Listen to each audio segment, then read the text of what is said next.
Well, the world has still gone nutty, buddy, even downright cruddy, buddy. Wish I missed the past, buddy, but there's still Buddycast. No, don't be naughty, go meet a buddy here on Buddycast.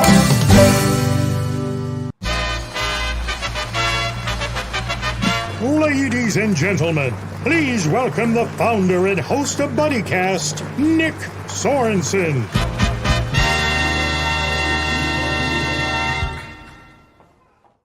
I pity the fool who misses this Buddycast. It's another episode of everybody's favorite show, Buddycast. I'm your host, Nick Sorensen. Joining me today is a very, very special buddy. You know, we have a lot of impersonators on the show. This is my first Mr. T impersonator, my favorite Mr. T impersonator, my buddy Sterling. How you doing, Sterling? Doing good. Thank you for having me. I appreciate you, buddy. Absolutely. Hey, we appreciate it just as much. We're honored to have you. So, you know, Sterling, I got to start off by asking, how did you become Mr. T? Basically, my daughter was born about 14 years ago, and I actually stopped working and stayed home with her for about 8 months. And in those 8 months, I would wake up kind of in the middle of the night to keep her from waking her mom up, because she had went back to work, and there were old A-Team episodes on. And so I started watching those episodes, and then, of course, it was around Halloween it was a few months before Halloween. And so I was just like, man, I bet you I can cut my hair in that mohawk like Mr. T, and rest is history. I've had a mohawk since April of 2020. Nice. So you began around the same time with Buddycast. Buddycast began in June of 20. Oh, wow. Okay, yeah, see, COVID wasn't all bad because it brought out some different talents and things that we have. Absolutely. So tell me about the outfit. Tell me about how you get into character.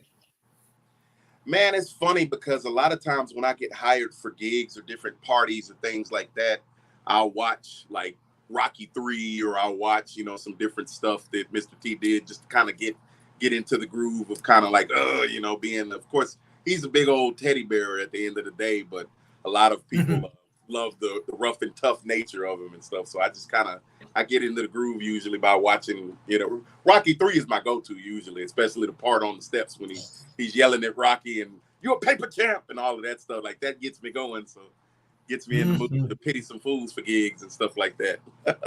Awesome. Hey, that brings up my next question. What are some of your favorite Mr. T movies, TV shows, all that?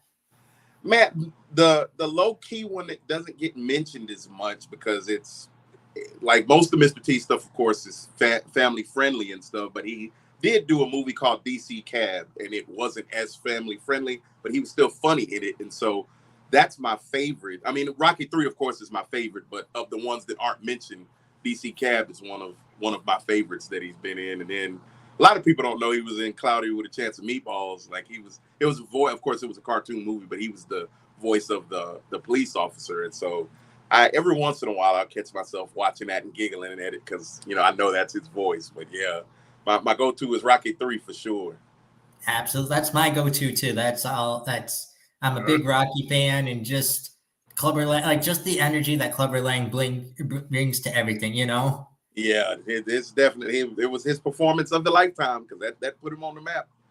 Exactly. I love the beginning, the Eye of the Tiger, when he's spectating and then he goes into the action. That gets me motivated every time. You and me both, buddy. I'm telling you.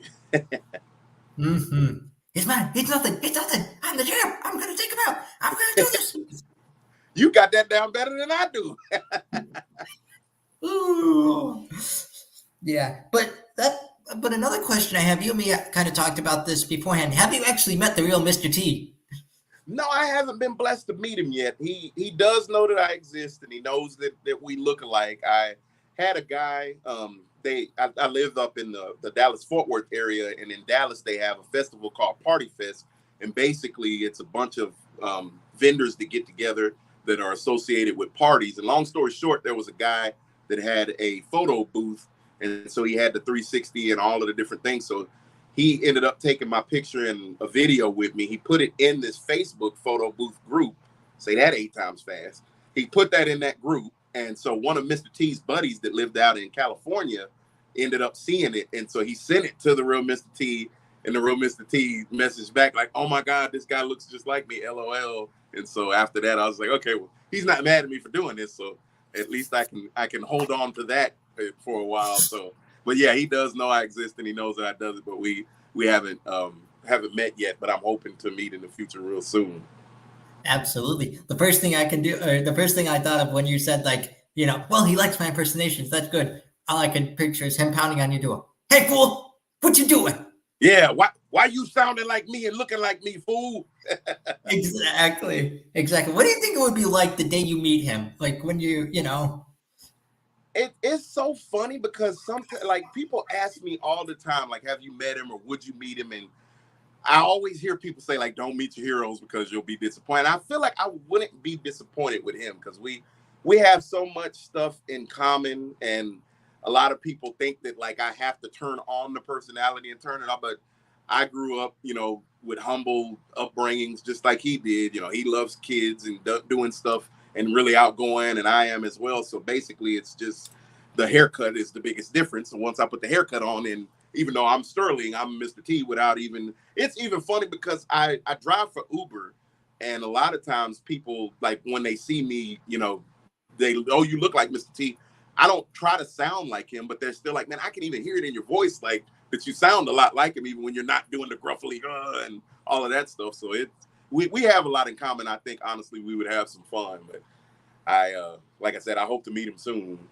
Mm-hmm. When you do Uber, and someone says that to you, do you automatically, like, turn on character, like, "What you talking about, fool?" or something like that? Not really. I mean, like I said, the biggest difference is just the voice. And usually a lot of people say, like I said, I sound like him without trying to sound like him. So I'll just start talking and saying, "Oh yeah, our destination is over to the left." "Man, you even sound like him." And I'm just like, yeah, but I'm not doing the and all of that stuff. But yeah, it's just funny. Usually I've driven for Uber about 6 years. And so when I started doing this full time, every time somebody, like, my Uber profile actually has, that I impersonate Mr. T and all of this other stuff. So you'd be surprised how many people, like, when you're waiting to get your ride, they're reading the profile and stuff. So when I pull up, so many people are just like, "This is so cool. Mr. T is here to pick me up." And I'm just like, that's great that you read. I'd be more happy of, I'm getting a nice review, or I'm just waiting for the nice review of Mr. T. We got a ride from Mr. T. There's 5 stars. Yeah. "Quote unquote, I must be really intoxicated because I'm pretty sure Mr. T just gave me a ride home." Exactly. Yeah, you deal with a lot of those too. "Oh my God, it's Mr. T." And I'm like, put your seatbelt on, fool. You need what? That's what you need for your sign. You need a sign of Mr. T, or viewers Mr. T, and, like, as a meme, and saying, like, "Put your seatbelt on, fool." Put your seatbelt on. Yeah, that you giving me good ideas there. Mm-hmm. So you're in the Texas area. I didn't send this question to you, but do you know all the other impersonators, like Jade Roberts or any of them? Yeah, me and Jade, actually, I messaged him after I got in contact with you when you reached out to do this, and he said he had been on a bunch of times, because I told him, I was like, "Oh, we should do one together." And he was like, "Well, yeah, do yours first. I've done a bunch of them with him, so do yours first, and then we could do like a Rocky type thing and have both of us on there." And I was like, that would be pretty cool. But yeah, the funny thing is, him and I knew of each other for like a year and a half before we actually met. So I got hired for this barber convention out in Dallas, and I didn't know he was going to be there. So he's there with one barbershop that he got hired for, and I got hired with the other one. So it's just like the scene out of Rocky when they're on the steps. He's on this stage and he's presenting, "Hey guys, yeah, well, I'm here with, such and such barbershop, and we're going to be cutting hair and this and that." And I'm walking in the middle of the crowd, and then I come up to where he can see me. And as soon as he lays eyes on me, I'm like, "You the paper champ, fool. They need to take your belt. I pity the fool today." And he's just like, "Hey guys, Mr. T." It was hilarious. So after that, we connected. And sad thing is, we haven't worked together since then, but it was just like, I cannot believe, he was just like, "Man, you look like Mr. T." I'm like, "You look like Sylvester Stallone. This is crazy." So it's pretty fun. But yeah, there's a big group of us. It's Jade. There's a lady that does Cyndi Lauper, Prince impersonator. I'm blanking on. There's like 2 or 3 other ones that are like around the DFW area. And so, yeah, we all there's a 80s club actually that's there in Fort Worth, like 5 minutes away from where I live, and they hire us. The Blues Brothers, that's the other ones. They hire us for their anniversary every year and get us all together at the club. And the ones that sing, they sing and then do a couple of performances. Austin Powers, that's the other one that I was forgetting. So they get us all together that night, and like I just walk around, of course, and take pictures because I can sing, but I don't think Mr. T really is known for singing. So they don't invite me to sing. I just walk around, take pictures, and the ones that perform, they perform. But yeah, it's pretty fun. As a matter of fact, Jay missed the one that we were supposed to do together the year before last, and then last year he had a gig, so he wasn't able to make it. But yeah, long story short, I know all them fools. Yes, absolutely. And we're definitely going to have to do a Rocky 3 panel or something like that. Yeah. Just a Rocky 3 rematch on Buddycast. I can just see that right now. I can picture the poster in my head right now. Viewers will be through the roof. Oh, definitely. Definitely. So you mentioned, you get hired a lot for special events like that barbershop event. Tell me more about like some of the events that you've been Mr. T at. The craziest thing is I've done stuff as like out there. I got hired for kindergarten graduation once. Kindergarten meaning they weren't even in existence when Mr. T was popular. But yeah, the young lady, I do everything from social media commercials. I've done a couple of TV commercials. I get hired to do client appreciation deliveries and employee appreciation events and stuff like that. And so the lady that hired me, she's actually a dentist. It's one of those fancy dentists. It's not necessarily a dentist, like an orthodontist or something along those lines. But she hired me to go and do client deliveries. And her son is like a big Mr. T fan, even though he's in kindergarten. So at the end of the year, she hit me up like, hey, can I hire you to come to my son's graduation? And I'm thinking like she had another son that I didn't know of that was like a senior or something. No, she wanted me to come to the kindergarten graduation. So he was obsessed and knew who Mr. T was. And, I pity the fool and shut up, fool, and all of that. His friends were just like, you're rich. Look at all of the gold that you have on. Like, you're amazing. Who are you? And it was priceless. So like I said, I've done kindergarten graduations. There was a 70th birthday party that a group of impersonators got brought together for this past May. And we went to Detroit to work that one. And then, it's mostly the Super Bowl was like the biggest thing. So Mr. T had the Super Bowl commercial with Skechers. And so he did the commercial, but he didn't want to go do like the crowd work and go to the games and all of that stuff. So they brought me in and was like, hey, we're going to fly you to the NFC Championship. And then we were originally supposed to go and do the Pro Bowl out in Florida. But after we had so much success walking around with the fans and stuff in San Francisco, they're like, we're just going to go ahead and allocate the budget for the Super Bowl. So that was my first time going to Vegas and all of that. It was awesome. But so many people, like, they don't realize that Mr. T is 72 years old now and not, I'm 42, he's 72. So people, the last time that they saw him when he was popular and they knew about him, he looked like this. So they're just like, oh my God, Mr. T, what are you doing in Vegas for the game? And I'm like, I'm not really Mr. T, but it's like a backhanded compliment. I'm going to be 70 eventually, and I'm sure I will be proud as a 70-year-old, but I'm trying to hold on to my 40s as long as I can. So I'm like, don't make me 70 yet. I'm not really, I doesn't look like him. Do you ever run with it? Like if someone ever like really thinks you're Mr. T or something, do you ever just run with it? Do you ever just like, what? Why not? It's such a dilemma because when I first started doing it, I didn't want to because I didn't want people to be upset. And so my friends were just like, dude, you need to just run with it and one guy even said that. He was just like, I think you actually had a question about that, but this guy might be spilling the beans early, but this guy actually said, this is as close as I'm going to get to meeting Mr. T, even though you're not Mr. T. So I am excited like I'm meeting Mr. T. And I was like, I get it. I understand. So my friends would always be like, you're making somebody's day and you don't know what, kind of like you're probably lifting them up and they think that they're meeting Mr. T. So it's awesome. So play along with it. But I had a guy one time that I was washing my car and he was at like a few bays down. So he starts walking over and then he kind of like looks like, are you Mr. T? And I was like, no. And he turns around and just kind of like walks out. And I was like, oh my God, man, I probably crushed that guy. And after that, I kind of like, most people, they'll realize like, okay, well, you're too young to be Mr. T. So they'll eventually get it, but they're just like, man, you sound like him, you look like him. One guy was even like, you walk like Mr. T. And I was just like, when you're getting paid the money that you're getting paid to impersonate and work gigs and all of that stuff, you basically have to breathe like this person because there's so many people that study like the gyrations. I'm sure Jade probably told you as well. Like they're looking at every single nuance of you from the rings to everything. So the minute that something is off, then they might not be upset, but it becomes a little bit unreal, less real.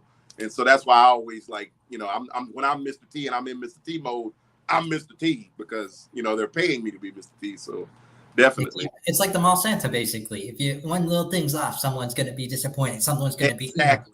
And the sad thing is, most of the time, you're probably beating yourself because nobody looks at stuff as hard as you do. So it's like when I know I'm missing an earring and I'm just like, oh my God, I missed my earring. And people are just like, dude, you're still Mr. T without an earring. But I'm like, no, I want my earring. So I think a lot of it is on yourself. Like you just want everything to be perfect and you want to look exactly like them because of the aura that you're trying to give off. And so, you're your biggest critic. Yeah, exactly. Yeah.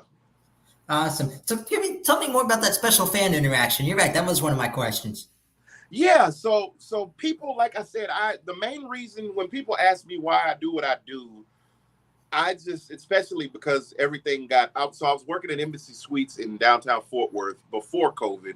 And then when COVID hit, we all got laid off. And then I came down. Like the funny thing is I'm in the house currently that I watched my first 18 episodes in. My great grandma lived at this very house.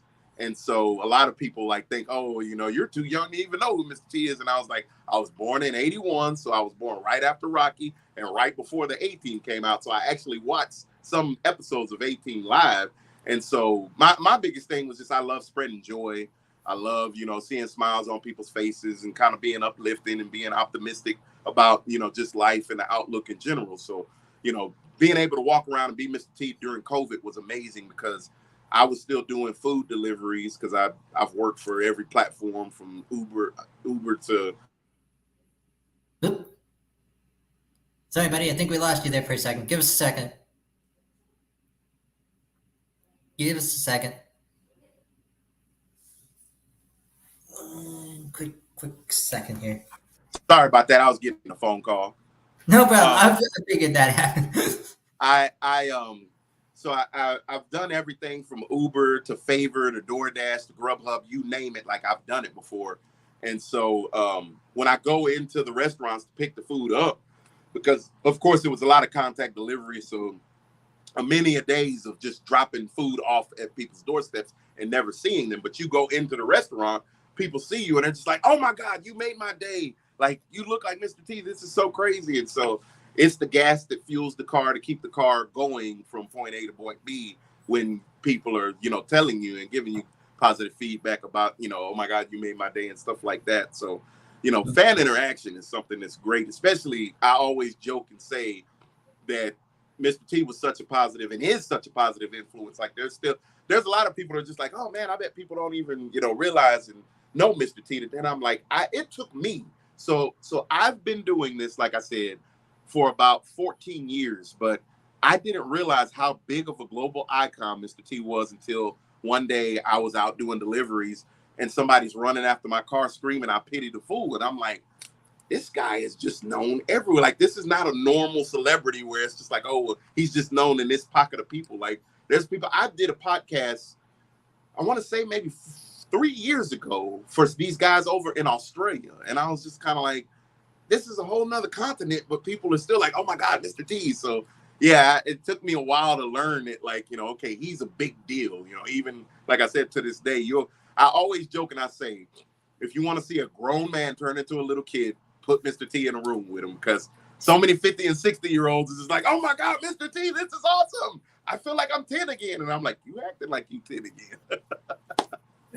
Even me going on 30 this year, a lot of people, you're too young to know Mr. T. I'm like, hello, my parents raised me on Rocky, Bruce Springsteen, Elton John, all this stuff. Like, they raised me on classic rock and the good movies. I know who Mr. T is. And really, it's about your parents. Like, there's young kids that are like 5 and 6 and all of that. Like I said, that one kid that I did the kindergarten graduation for, I was at a festival that I got hired for. This kid, couldn't have been no more than 5 or 6 years old, walking by himself.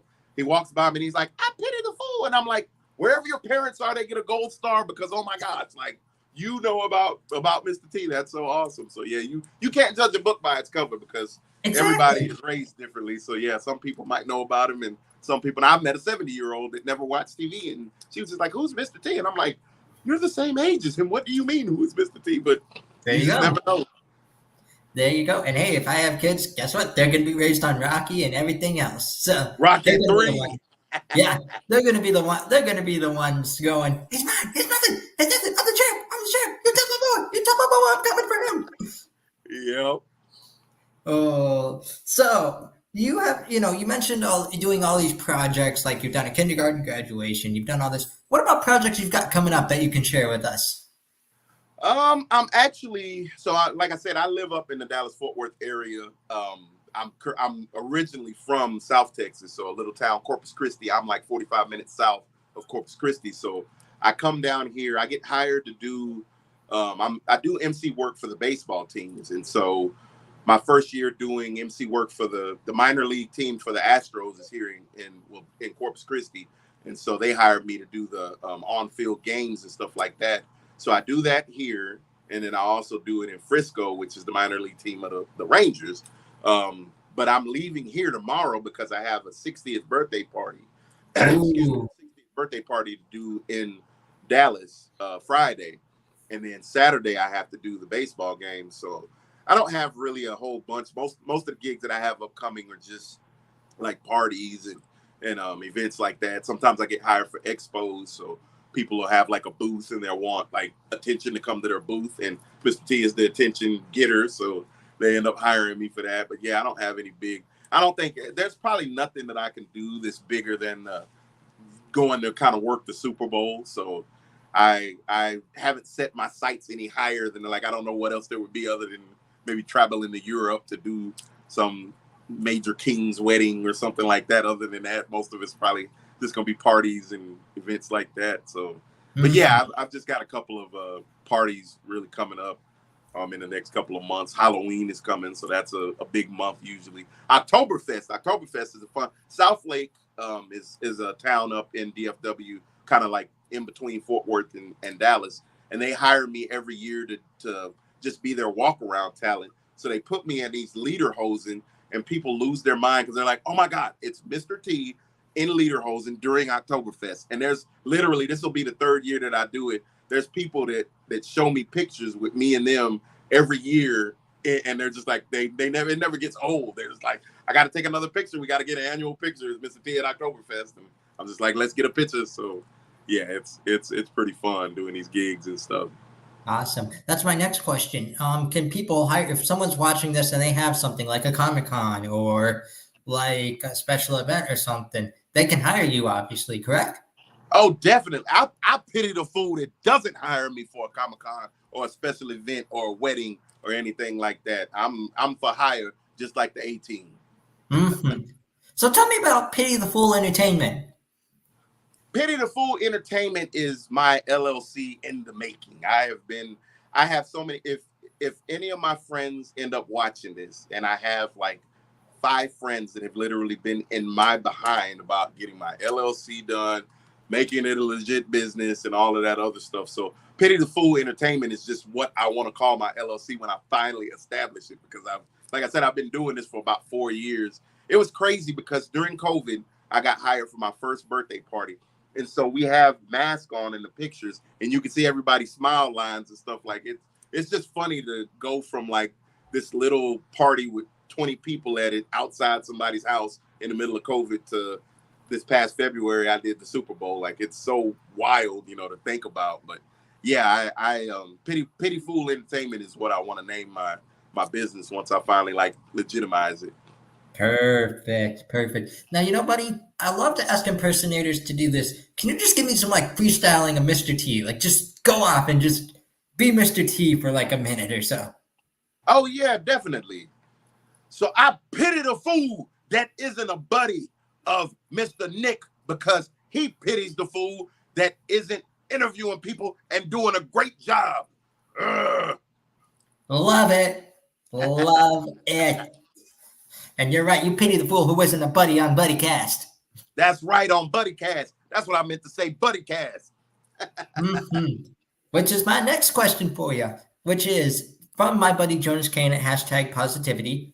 he wants to know, in your own words, what does it mean to be someone's buddy? To be someone's buddy to me is more about like having somebody's back, kind of being there when they need you, and vice versa. I have a couple of buddies. I call them homeboys, but buddy is the same. It's equivocal. I've got a fella that our parents actually grew up together from elementary all the way, graduated together, high school, and then he moved away and then came back, and we knew of each other from 5th grade on, but we got close. Like now we're brothers basically after college, when we got to college. And then my other friend, Michael Johnson, we met in 8th grade, and we've been friends ever since. He actually lives up there like 40 minutes from me up in DFW. And so they're my buddies because they have my back no matter what. You know, when I'm having a bad day, I can give them a call and they'll cheer me up. More than anything, I think they're great buddies because they don't sugarcoat anything. They will tell you, hey, dude, you know, you should have got more money for that. Or, hey, you need to charge that person for a picture instead of doing it for free because you have a bill to pay. Like, they don't sugarcoat anything, so they tell you exactly how things are supposed to be. So more than anything, again, a buddy is just somebody that got your back and has your best interests in mind. Awesome. Now, you know, I got to ask this question. What does Mr. Petit think of Buddycast? Mr. Petit thinks that Buddycast is amazing, especially when he's on it. No offense, Rocky. That sounds like a challenge. Yeah, that's a challenge, Jay. We're going to get it going. When we get that confirmed, I'm blowing that thing up. Like I'm ready when he's ready because he already said he would do it. So I was just like, man, let's do it. He has the Sylvester Stallone gear, and I actually have the Clubber Lang gear. So like we can have the robes and the whole 9 yards and the boxing gloves and sit there and answer some more questions. It'll be awesome. It's beginning to look a lot like Christmas. So, buddy, we've come to what's called the ultimate Buddycast buddy question. You ready for this one? Yes, sir. For anyone who wants to be an impersonator, who wants to do what you're doing and spreading joy through through this act, what is your advice to them? My biggest advice would be that you have to know that you're creating that lane that only you're going to be in, and you're going to stay in that lane no matter what. Of course, Mr. T is a character beyond belief, and having this weird, funny haircut and wearing all of this gold, 98% of the people are going to be positive and, oh my God, that's so awesome. And you're going to get that 2% that's like, what are you doing? Like, that's crazy. Or I'm not in Mr. T shape. So a lot of times you'll get like, oh my God, you're too big to be Mr. T or whatever. And you just have to take the good with the bad and keep on moving. It's impersonating or anything in life. If there's something that you want to go after, you have to believe it before anybody else does, or else it's probably not going to happen. So if you feel like you look like somebody and you can get their gyrations and their voice down and all of that to actually sell the fact that you are that person, go for it. But when you go for it, remember that you're actually going to have to deal with great words about it as well as criticism. And you got to take all of it and keep on rolling with it. Because if I would have listened to the first person that told me, oh, you don't look like Mr. T, I wouldn't be sitting here now. But I pitied that fool, and I'm sitting here now. You are the official Mr. T of Buddycast, even if you get the real Mr. T on there. So, buddy, thank you for joining us on Buddycast. Stick around for a minute. We're going to chat, All right. But thank you for being a buddy on Buddycast. Thank you for being the official Mr. T of Buddycast. I appreciate you, and I pity any fools that don't watch this. Absolutely. I pity the fool that doesn't catch this Buddycast because this was an excellent Buddycast. So, but buddy, I got one favor to ask you before we close out this show. Yes, sir. Whatever you do today, tomorrow, next week, next month, even next year, promise me you're going to go out and you're going to go be someone's buddy. That's right. I'm going to be somebody's buddy. You got it. For all my buddies out there, this is my buddy Sterling, a.k.a. Mr. Pitty. Please look him up. Hire him for your next event. I'm your host, Nick Sorensen. Thank you for joining us on everybody's favorite show. Well, the days are going fast. Buddy, we've got to make them last. Buddy, before they've all gone past. Buddy, tune in to Buddycast. But don't be nutty, go make it, buddy. here on Buddycast.